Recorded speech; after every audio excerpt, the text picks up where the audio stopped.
што се однесува до прашањето за името, имаме помалку или повеќе екзибиционистички пристап од страна на владата на Република Македонија во овој процес на преговори со соседна Грција, односно преговорите за разликите што соседна Грција ги има со нашето уставно име. Јас се сеќавам на неколку изјави во минатото на премиерот дека доколку се постигне евентуален договор, тогаш ќе се организира референдум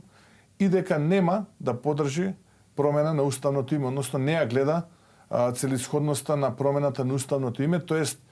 едно име за севкупна употреба, и внатрешна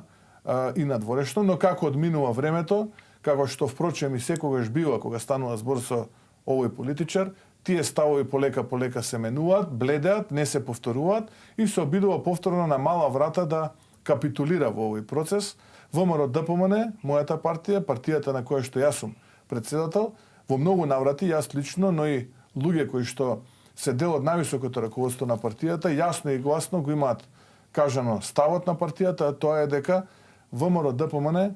нема да подржи промена на устав, а со цел промена на уставното име.